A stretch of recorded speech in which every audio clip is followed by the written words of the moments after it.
നമസ്കാരം സുഹൃത്തുക്കളെ, പുതിയൊരു വീഡിയോയിലേക്ക് എല്ലാവർക്കും സ്വാഗതം. ഇന്ന് നമ്മൾ ചർച്ച ചെയ്യാൻ പോകുന്നത് വീടിൻ്റെ സിറ്റ് ഔട്ടിന് സൺഷെയ്ഡിൻ്റെ പ്രാധാന്യത്തെക്കുറിച്ചാണ്. പലപ്പോഴും ആളുകൾ സൗന്ദര്യത്തിന് മാത്രം പ്രാധാന്യം നൽകി സൺഷെയ്ഡിൻ്റെ ഉപയോഗത്തെക്കുറിച്ച് ചിന്തിക്കാറില്ല. എന്നാൽ ഒരു വീടിൻ്റെ സിറ്റ് ഔട്ടിന് സൺഷെയ്ഡ് എത്രത്തോളം അത്യാവശ്യമാണെന്നും അതിൻ്റെ അഭാവം എങ്ങനെ ദോഷകരമായി ഭാവിക്കുമെന്നും നമുക്ക് പരിശോധിക്കാം. ഞാനൊരു വീട് വെച്ചപ്പോൾ ഏറ്റവും കൂടുതൽ അവഗണിച്ചത് സിറ്റ് ഔട്ടിലെ സൺഷെയ്ഡിൻ്റെ കാര്യമായിരുന്നു. സത്യം പറഞ്ഞാൽ ആദ്യത്തെ മഴക്കാലം വന്നപ്പോഴാണ് അതിൻ്റെ വില ശരിക്കും മനസ്സിലായത്. അന്ന് എനിക്ക് ബോധ്യമായ ഒരു കാര്യം സിറ്റ് ഔട്ട് പ്രൊജക്ഷൻ എന്നത് ഒരു ഓപ്ഷൻ അല്ല, അതൊരു അത്യാവശ്യ ഘടകമാണ് എന്നതാണ്. ഞങ്ങളുടെ വീടിൻ്റെ പ്ലാൻ തയ്യാറാക്കിയപ്പോൾ സിറ്റ് ഔട്ടിനെ ഒരു ഡിസൈനർ സ്പേസ് ആക്കാനായിരുന്നു മോഹം. നല്ല ഗ്രാനൈറ്റ് സ്റ്റെപ്പുകൾ, സ്റ്റൈലിഷ് കൈവരികൾ, ആകർഷകമായ ലൈറ്റിംഗ് എല്ലാം ഉണ്ടായിരുന്നു. പക്ഷേ സൺഷെയ്ഡ് പ്രൊജക്ഷൻ മാത്രം ഉണ്ടായിരുന്നില്ല. ആദ്യത്തെ മഴ പെയ്തപ്പോൾ തന്നെ എല്ലാം തകർന്നു. പടികൾ വെള്ളത്തിൽ കുളിച്ചു, ഫ്ലോറിംഗ് ഇളകാൻ തുടങ്ങി, ചുമരിലെ പെയിൻറ് പൊളിഞ്ഞുപോയി, തടിയുടെ ഫ്രെയിമിൽ പൂപ്പൽ പിടിച്ചു, വിള്ളലുകൾ വീണു. സിറ്റ് ഔട്ട് ആകെ ഉപയോഗശൂന്യമായ ഒരു സ്പേസായി മാറി. അതുകൊണ്ട് നിങ്ങളൊരു സിറ്റ് ഔട്ട് പണിയുമ്പോൾ RCC പ്രൊജക്ഷനോ അല്ലെങ്കിൽ ചെരിഞ്ഞ മേൽക്കൂരയോ എന്തായാലും വെക്കാൻ ശ്രമിക്കേണ്ടതാണ്. ചില ആളുകൾ ചോദിക്കാറുണ്ട്, പ്രൊജക്ഷൻ വെച്ചാൽ സിറ്റ് ഔട്ടിൻ്റെ ഭംഗി കുറയില്ലേ എന്ന്.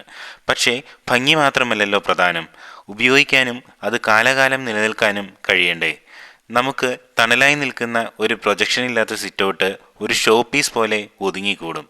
പക്ഷേ പ്രൊജക്ഷൻ ഉണ്ടെങ്കിലോ മഴയത്തും വെയിലത്തും കാറ്റുമേറ്റ് ചായ കുടിക്കാൻ അതൊരു ബെസ്റ്റ് സ്പേസായി എപ്പോഴും ഉണ്ടായിരിക്കും. ഈ സിറ്റ് ഔട്ടിലെ പ്രൊജക്ഷനിൽ നിങ്ങൾക്കൊരു ഗട്ടർ ഘടിപ്പിക്കാനും മഴവെള്ള സംഭരണിയിലേക്കുള്ള പൈപ്പ് സാധിക്കാനും സാധിക്കും. സെക്യൂരിറ്റി ക്യാമറ വയ്ക്കാനും ഇത് വളരെയധികം സഹായകരമാകും. ചുരുക്കി പറഞ്ഞാൽ ഡിസൈനിൽ ഒരു ചെറിയ മാറ്റം വരുത്തുന്നതിലൂടെ അതിൻ്റെ ഉപയോഗം പല മടങ്ങ് കൂട്ടാനായി സാധിക്കും. ഇതൊക്കെ കേൾക്കുമ്പോൾ ചെറിയ കാര്യങ്ങളായി തോന്നിയേക്കാം, പക്ഷേ എൻ്റെ അനുഭവത്തിൽ എനിക്ക് നഷ്ടപ്പെട്ടത് വളരെ വലുതായിരുന്നു. അതുകൊണ്ട് സിറ്റ് ഔട്ട് ഉണ്ടാക്കുമ്പോൾ പ്രൊജക്ഷൻ ഒരു ഓപ്ഷണൽ കാര്യമല്ല, അത് നിർബന്ധമായും ഉണ്ടായിരിക്കേണ്ട ഒന്നാണെന്ന് നിങ്ങൾ ഓർമ്മിക്കുക. സിറ്റ് ഔട്ടിൽ ഒരു പ്രൊജക്ഷൻ ഉണ്ടെങ്കിൽ മഴയത്ത് നിങ്ങൾക്ക് അവിടെ ഇരിക്കാം, കുട്ടികൾക്ക് കളിക്കാം, പ്രായമായവർക്ക് വിശ്രമിക്കാം, അല്ലെങ്കിൽ വെറുതെ കാറ്റുകൊണ്ടിരിക്കാം. ആ ഇരിപ്പിടം നമുക്ക് ഒരുപാട് സന്തോഷം നൽകും. അത് നഷ്ടപ്പെടുത്താതിരിക്കാൻ പരമാവധി ശ്രമിക്കേണ്ടത് നിങ്ങളുടെ കരുതലിൻ്റെ ഭാഗമായിരിക്കുക. നമ്മളിൽ എല്ലാവരും തന്നെ പലപ്പോഴും സിറ്റ് ഔട്ട് പണിയുമ്പോൾ അതിൻ്റെ ഭംഗിക്ക് മാത്രമാണ് പ്രാധാന്യം കൊടുക്കുന്നത്. എന്നാൽ ഒരു സൺഷെയ്ഡ് പ്രൊജക്ഷൻ ഇല്ലെങ്കിൽ അത് വെറും കാഴ്ചയ്ക്ക് മാത്രമുള്ള ഒരു എസ്തെറ്റിക് സ്പേസായി മാറും. ഉപയോഗിക്കാനാവാത്ത ഒരു സിറ്റ് ഔട്ട് ഒരു ഫർണിച്ചർ കൗണ്ടർ പോലെയാകും. ഉണ്ടെങ്കിലും ഉപയോഗിക്കാനാവാത്തത് കൊണ്ട് വിഷമം മാത്രമുണ്ടായിരിക്കും. കൂട്ടുകാരെ, ഞാനിവിടെ പറഞ്ഞ കാര്യങ്ങൾ ഒരുപക്ഷെ ചെറിയ കാര്യങ്ങളായി നിങ്ങൾക്ക് തോന്നിയേക്കാം.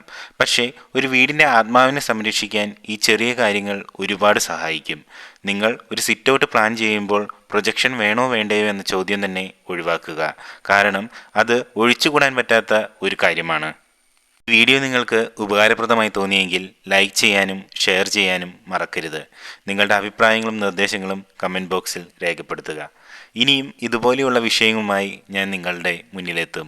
അതുവരെ നന്ദി, നമസ്കാരം.